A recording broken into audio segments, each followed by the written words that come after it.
Assalamualaikum warahmatullahi wabarakatuh. Selamat pagi anak-anak. Baiklah, kali ini kita belajar PAI kembali. Ya, sebelum kita memulai pembelajaran, marilah kita mulai dengan berdoa. Berdoa mulai.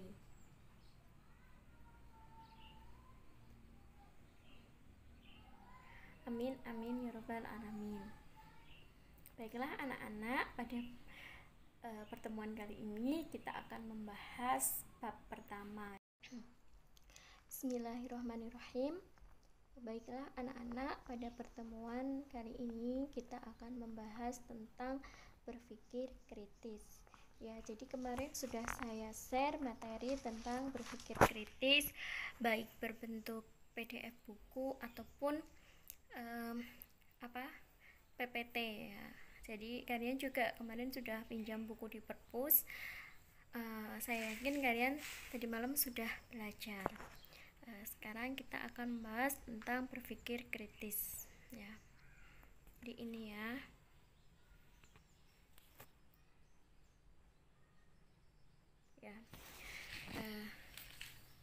Definisi berpikir kritis. Jadi apa itu berpikir kritis? Kalau berpikir kritis itu disebut juga dengan tafakur ya.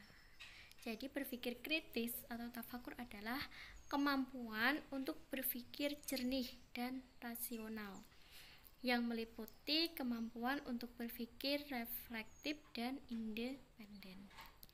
Ya, jadi sebagai orang yang beriman, kita hendaklah mengimani semua firman-firman Allah, kemudian berusaha memahami makna yang terkandung dan merefleksikannya dalam sikap dan tindakan yang positif.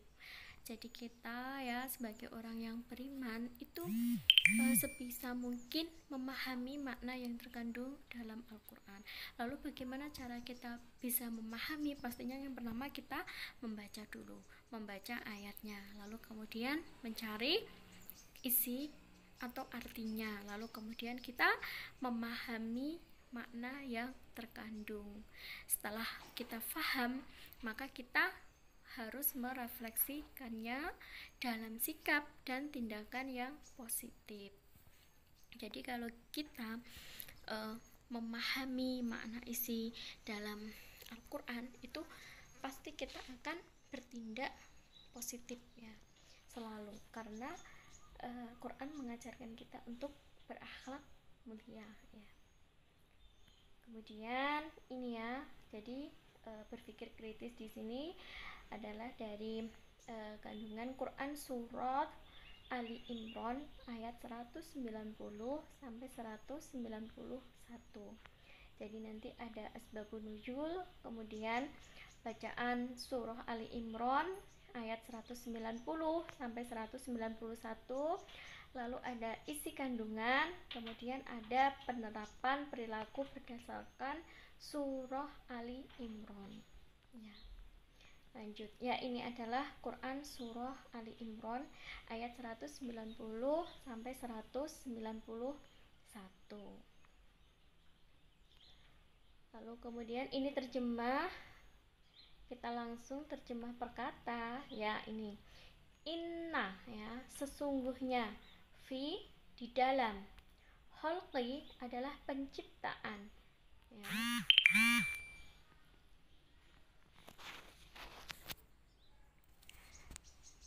Samawat itu adalah langit, wal ar dan bumi, wahtilafi dan pergantian, al-lail yaitu malam, wan nahar dan siang ya.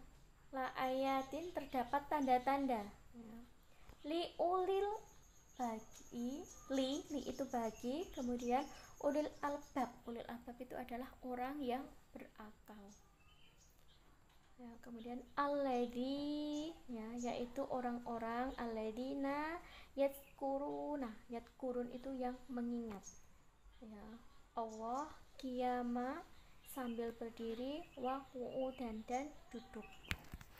Jadi ayat ini menjelaskan bahwa sesungguhnya dalam penciptaan langit dan juga bumi, terus kemudian pergantian malam siang, itu terdapat tanda-tanda bagi orang yang berakal, yaitu orang yang mau mengingat Allah meskipun dalam posisinya berdiri ataupun dalam posisi duduk ya.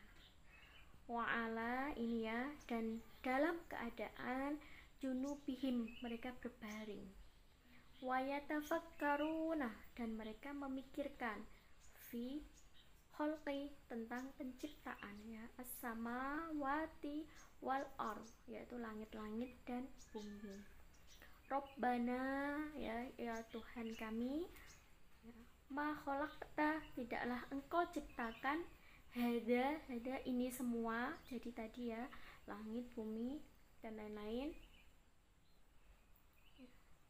batilan, jadi sia-sia, jadi tidak ada yang sia-sia apa sesuatu yang diciptakan oleh Allah. Kemudian subhanaka, maha suci engkau, faqina, lindungilah kami, ada benar dari azab neraka ya.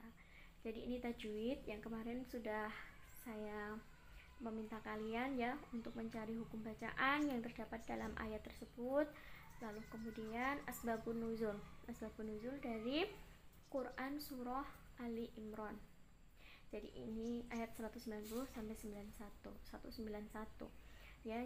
Dari At-Tabari dan Ibnu Abi Hatim meriwayatkan dari Ibnu Abbas radhiyallahu an bahwa orang Quraisy mendatangi kaum Yahudi dan bertanya, bukti-bukti kebenaran apa yang dibawa Musa kepadamu?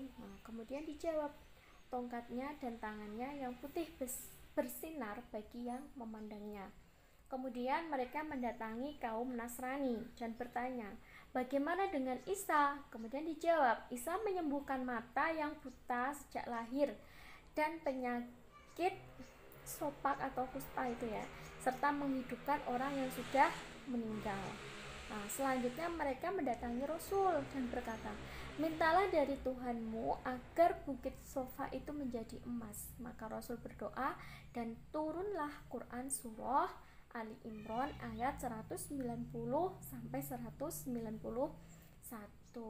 Jadi mengajak mereka itu untuk memikirkan langit dan bumi tentang kejadiannya ya, hal-hal yang menakjubkan di dalamnya seperti bintang, matahari, bulan ya, kemudian laut, gunung, pohon, buah, binatang dan sebagainya, apa yang ada di langit dan di bumi. Jadi semuanya itu adalah ciptaan Allah ya. Kemudian ini tadi ya, Tuhanku, tiadalah engkau menciptakan ini dengan sia-sia, maha suci engkau ya. Berdasarkan ayat tersebut, Allah memerintahkan kepada umat manusia agar mempergunakan akalnya untuk memikirkan ayat-ayat Allah. Jadi disinilah letak berpikir kritis bagi kita. Jadi disinilah letak tafakur kita ya. Menjadi orang-orang yang berakal, yaitu ulil albab. Lalu kemudian ini ya ciri-ciri ulul albab atau orang yang berakal. Yang pertama yaitu bersungguh-sungguh menggali ilmu pengetahuan. Jadi orang yang berakal pasti mereka akan bersungguh-sungguh dalam menuntut ilmu. Jadi tidak mementingkan sesuatu yang lain dibandingkan menuntut ilmu. Ya, jadi bersungguh-sungguh. Jadi tidak main-main ya, tidak hanya sekedar penting mengikuti pelajaran, kemudian mengikuti ulangan dan lain-lain, setelah itu hilang ya, nggak ada yang didapat ilmunya, itu bukan, melainkan ada orang yang benar-benar bersungguh-sungguh menggali ilmu. Jadi kalau tidak tahu, bertanya pada guru, bertanya pada siapapun ya. Jadi bertanya itu tidak harus hanya kepada guru, bisa kepada orang tua, teman kita bahkan ya, dan siapapun yang mereka memiliki ilmu tentang hal tersebut. Lanjut ya, ini adalah ulul albab masa silam ya. Jadi dulu ya, ini di kelas 10 sudah ada ya, ada Ibnu Sina, kemudian ini ya Ibnu Rusti ya, Al-Biruni ya, dan lain-lain. Dulu kita sudah mempelajarinya di kelas 10 ya. Segelintir ulul albab abad modern lah, ini abad-abad modern ya. Seperti saat ini itu juga disebut abad modern ya. Baik, lanjut. Nah, latihan menggali ilmu pengetahuan dari ayat Al-Quran. Ini tadi masih ayat Quran surah Ali Imran ya. Ya, ini kita lihat. Ketika manusia mendaki dan berada di ketinggian, makin tinggi, makin sulit baginya untuk bernafas. Ini yang biasa naik gunung pasti pahamnya. Kemudian karena tekanan udara berkurang 1 derajat setiap kali ia naik 100 meter. Ya, lalu kemudian ternyata hal tersebut sudah ada dalam Al-Quran, yaitu Quran surah Al-An'am ayat 125 ya. Dan barang siapa yang dikehendaki Allah kesesatannya, niscaya Allah menjadikan dadanya sesak lagi sempit, seolah-olah ia sedang mendaki langit. Begitulah Allah menimpakan siksa kepada orang-orang yang tidak beriman. Jadi semuanya itu sebenarnya sudah ada dalam Al-Quran. Lalu kemudian ini ya, dan segala sesuatu kami ciptakan berpasang-pasangan supaya kamu mengingat kebesaran Allah. Ya, di sini kita lihat ini ada kata berpasangan dalam Al-Quran bermakna laki-laki dan perempuan. Bahkan atom juga berpasangan. Ya, kita tahu ya, ketika belajar IPA itu ada atom positif dan atom negatif. Jadi ada kekuatan menolak dan ada kekuatan menarik. Jadi berpasangan dalam beragam bentuk. Dan ternyata itu pun juga sudah dijelaskan dalam Quran surah Yasin ayat 36.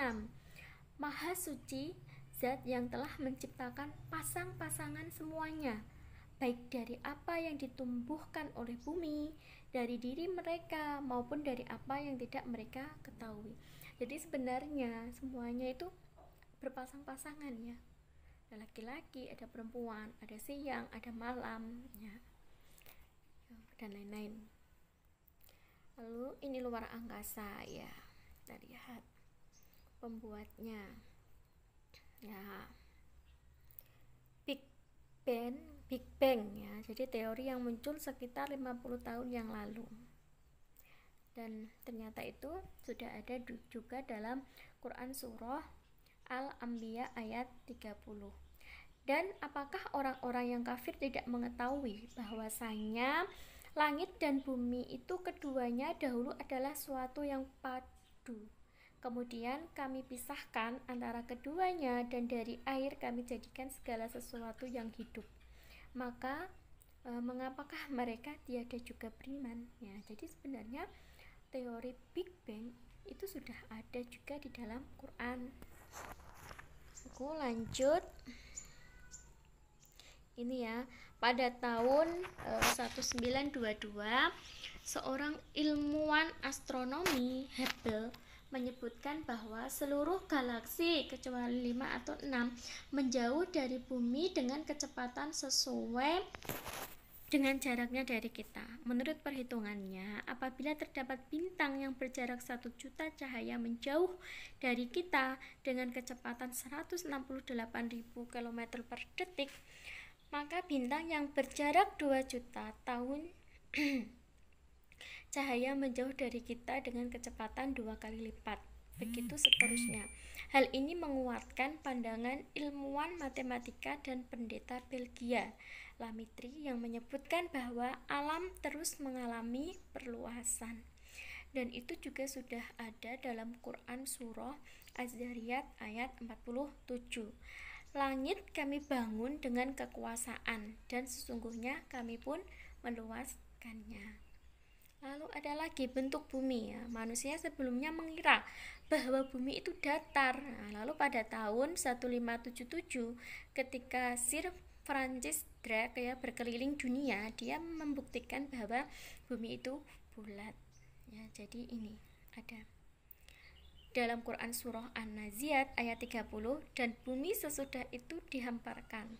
Duya. Nah, duya itu adalah makna lain telur burung unta. Ya, kita lihat bentuknya sama, ya kan? Jadi memang sudah ada dalam Al-Quran. Kemudian cahaya bulan, cahaya refleksi atau cahayanya sendiri. Nah, sebelumnya banyak orang mengira bahwa bulan itu memiliki cahayanya sendiri, ya kan? Kalau kita melihat kan kadang bulan punya cahayanya sendiri ya. Nah, tapi kini kita mengetahui bahwa cahaya bulan bukanlah cahayanya sendiri, melainkan refleksi dari cahaya matahari.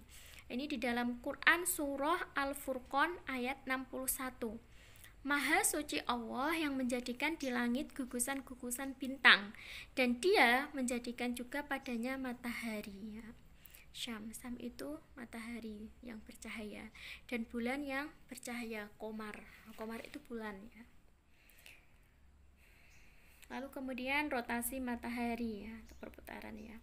Sebelumnya orang memahami bahwa matahari berputar tapi tidak berotasi pada porosnya. Nah, kemudian ini ada dalam Quran surah Al-Anbiya ayat 33. Dan dialah yang telah menciptakan malam dan siang, matahari dan bulan, masing-masing dari keduanya itu beredar di dalam garis edarnya. Ini zaman modern membuktikan bahwa matahari butuh waktu kira-kira 25 hari untuk menyelesaikan suatu rotasi. Ya, kemudian ini ada lagi siklus air. Pada tahun 1580 ya, ketika Sir Bernard Palissy membicarakan tentang siklus air untuk pertama kalinya tentang evaporasi air laut. Kemudian di dalam Quran surah Al-A'raf ayat 57 itu ternyata sudah dijelaskan ya. Ini. Dan dialah yang meniupkan angin sebagai pembawa berita gembira sebelum kedatangan rahmatnya, yaitu hujan. Hingga apabila angin itu telah membawa awan mendung, kami halau ke suatu daerah yang tandus. Lalu kami turunkan hujan di daerah itu. Maka kami keluarkan dengan sebab hujan itu berbagai macam buah-buahan. Seperti itulah kami membangkitkan orang-orang yang telah mati. Mudah-mudahan kamu mengambil pelajaran ya. Jadi sebenarnya kita itu kalau mau mempelajari Al-Quran ya, apalagi sambil membaca maknanya, sebenarnya banyak ilmu ya, semua ilmu sudah terangkum dalam Al-Quran, baik ilmu IPA ya maupun ilmu apa saja, semuanya sudah ada, apalagi ilmu agama ya pastinya tempatnya. Lalu kemudian geologi. Para geologis berkata bahwa dalamnya muka bumi adalah ini 780 mil ya. Bagian intinya panas dan cair, bagian luarnya kerak tipis hanya 1-20 mil tebalnya, dan ada kemungkinan besar ia akan berguncang karena fenomena melipat yang menciptakan pegunungan yang mencegah bumi dari guncangan atau gempa. Ya, ini ada dalam Quran surah Al-Anbiya ayat 31. Dan telah kami jadikan di bumi ini gunung-gunung yang kokoh supaya bumi itu tidak goncang bersama mereka, dan telah kami jadikan pula di bumi itu jalan-jalan yang luas agar mereka mendapat petunjuk. Ya, oseanologi. Sebelumnya kita tahu bahwa ada dua jenis air ya, air tawar dan air asin. Dan itu di dalam Quran surah Al-Furqan ayat 53 ternyata sudah dijelaskan. Dan dialah yang membiarkan dua laut yang mengalir berdampingan ya. Yang ini tawar lagi segar dan yang lain asin lagi pahit. Dan dia jadikan antara keduanya dinding dan batas yang menghalangi. Jadi ini adalah gambaran itu laut, dua laut tersebutnya. Lalu kemudian embriologi. Segala sesuatu ya, makhluk itu ya, tercipta dari air. Lalu kemudian ternyata di dalam Quran surah Al-Anbiya ayat 30 pun sudah dijelaskan. Dan dari air kami jadikan segala sesuatu yang hidup. Maka mengapakah mereka tiada juga beriman? Jadi banyak sekali ya juga ada dalam Quran surah Al-Mu'minun ayat 12 sampai 14. Dan sesungguhnya kami telah menciptakan manusia dari suatu saripati atau berasal dari tanah. Kemudian kami jadikan saripati itu air mani yang disimpan dalam tempat yang kokoh atau rahim. Kemudian air mani itu kami jadikan segumpal darah. Lalu segumpal darah itu kami jadikan segumpal daging. Dan segumpal daging itu kami jadikan tulang belulang. Lalu tulang belulang itu kami bungkus dengan daging. Kemudian kami jadikan dia makhluk yang berbentuk lain. Maka Maha Sucilah Allah, pencipta yang paling baik. Jadi ini proses dari penciptaan manusia. Ya, ini ya. Penciptaan manusia. Quran surah Al-Mu'minun ayat 12 sampai 14. Ya, jadilah bayi mungil. Ini kalian dulu ya ketika masih kecil. Bu Ovi dulu juga mungil. Imut. Lalu kemudian botani. Allah ciptakan semua jenis buah-buahan berpasang-pasangan. Ya, kita lihat ya.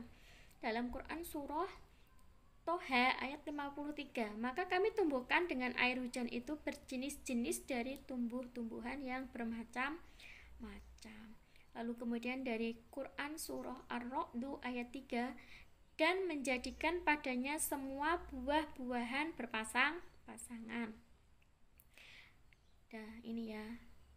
Dan kami telah meniupkan angin untuk mengawinkan tumbuh-tumbuhan, dan kami turunkan hujan dari langit, lalu kami beri minum kamu dengan air itu, dan sekali-kali bukanlah kamu yang menyimpannya.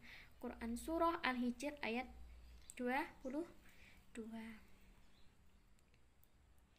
Ya, ini adalah keterangannya. Biologi ya ini ya. Angin membawa awan yang mengandung uap air. Awan bertumpuk satu sama lain. Muatan positif dan negatif bercampur dengan menimbulkan kilat. Lalu angin menurunkan hujan dari awan itu. Pada saat yang sama, angin mengawinkan tumbuh-tumbuhan, yakni membawa benih jantan tumbuhan untuk dikawinkan dengan benih betina. Ya. Hujan yang turun disimpan dalam perut bumi lewat sumur dan mata air. Ia bermanfaat untuk semua makhluk hidup, baik tumbuhan, hewan maupun manusia. Jadi kita semua membutuhkan air. Ya, ada dari binatang dan burung-burung hidup dalam komunitas bagikan manusia. Ya ini. Ya, itu ada dalam Quran surah Al-An'am ayat 38. Dan tiadalah binatang-binatang yang ada di bumi dan burung-burung yang terbang dengan kedua sayapnya, melainkan umat atau juga seperti kamu. Jadi mereka juga memiliki komunitas seperti manusia. Lihat ini ya. Lebah bisa menemukan jalannya dengan sendiri. Ternyata sudah terdapat dalam Quran surah An-Nahl ayat 68 sampai 69. Dan Tuhanmu mewahyukan kepada lebah, buatlah sarang-sarang di bukit-bukit, di pohon-pohon kayu, dan di tempat-tempat yang dibikin manusia. Kemudian makanlah dari tiap-tiap macam atau buah-buahan, dan tempuhlah jalan Tuhanmu yang telah dimudahkan bagimu. Dari perut lebah itu keluar minuman madu yang bermacam-macam warnanya. Di dalamnya terdapat obat yang menyembuhkan bagi manusia. Sesungguhnya pada yang demikian itu benar-benar terdapat tanda kebesaran Tuhan, yaitu bagi orang-orang yang memikirkan. Siapa orang-orang yang berpikir tadi? Yaitu orang-orang yang disebut dengan ulul albab. Ya. Kemudian Al-Quran berbicara tentang gaya hidup laba-laba. Ya, ini ya. Perumpamaan orang-orang yang mengambil pelindung-pelindung selain Allah. Jadi itu seperti laba-laba yang membuat rumah. Ya. Sesungguhnya rumah yang paling lemah adalah rumah laba-laba. Kalau mereka mengetahui, ya enggak, laba-laba itu rumahnya sangat lemah kan. Kita sentuh sedikit aja sudah pada terputus. Jadi sangat lemah. Jadi ini Al-Quran berbicara tentang gaya hidup semut. Dan dihimpunkan untuk Sulaiman tentaranya dari jin, manusia dan burung. Lalu mereka itu diatur dengan tertib dalam barisan ya. Hingga apabila mereka sampai di lembah semut, berkatalah seekor semut, "Hai semut-semut, masuklah ke dalam sarang-sarangmu, agar kamu tidak diinjak oleh Sulaiman dan tentaranya." Sedangkan mereka tidak menyadari. Jadi semut kan memang terkenal ini ya, bergerombol ya. Kalau bertemu salaman ya, bagus. Seperti sekarang kan lagi pandemi, kita tidak boleh salaman dulu ya, harus jaga jarak demi kesehatan kita semua. Kemudian reseptor rasa sakit ya, seorang peneliti dari Thailand, Tagatat Tejasen, meneliti bahwa kulit memiliki reseptor rasa sakit yang bertanggung jawab terhadap rasa sakit. Setelah mengetahui hal itu disebutkan dalam Al-Quran 14 abad yang lalu. Kemudian dia masuk Islam. Jadi banyak ya peneliti-peneliti dari luar negeri yang pada akhirnya mereka masuk Islam. Kenapa? Ya karena itu ternyata apa yang mereka teliti itu sudah ada dalam Al-Quran. Jadi mereka semakin yakin bahwa Al-Quran itu bukanlah buatan manusia, karena manusia tidak bisa memprediksi sejauh itu ya, sama detail itu, sebenar itu. Makanya banyak sekali peneliti-peneliti dari luar negeri yang pada akhirnya mereka masuk ke dalam Islam. Jadi itu terdapat dalam Quran surah An-Nisa ayat 56. Sesungguhnya orang-orang yang kafir kepada ayat-ayat kami, kelak akan kami masukkan mereka ke dalam neraka. Setiap kali kulit mereka hangus, kami ganti kulit mereka dengan kulit yang lain, supaya mereka merasakan azab. Sesungguhnya Allah Maha Perkasa lagi Maha Bijaksana. Jadi ini reseptor pada kulit. Nah, siapa yang menyebutkan semua itu dalam Al-Quran? Siapa? Nabi Muhammad, bukan ya? Jadi semuanya itu adalah ini. Hai Musa, sesungguhnya aku adalah Allah, Rabb bagi semesta alam. Jadi Allah lah yang menyebutkan semuanya itu. Ya, ini inspirasi dari alam teknologi masa depan. Ya ini.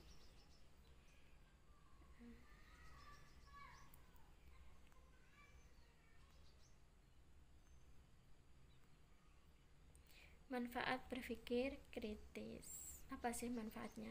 Yang pertama, mengambil hikmah dari semua ciptaan Allah.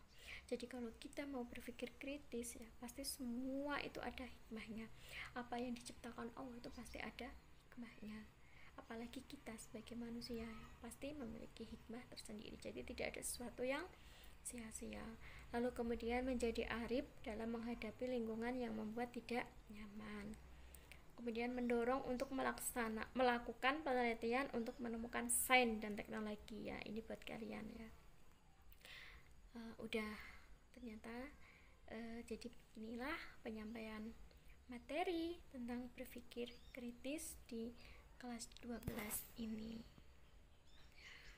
Terima kasih anak-anak sudah mengikuti pembelajaran PAI dari awal sampai akhir dengan baik, dan semoga kita semua selalu dalam lindungan Allah, jaga diri baik-baik, selalu gunakan masker. Dan untuk pertanyaan bisa langsung di komentar Google Classroom. Terima kasih. Wassalamualaikum warahmatullahi wabarakatuh.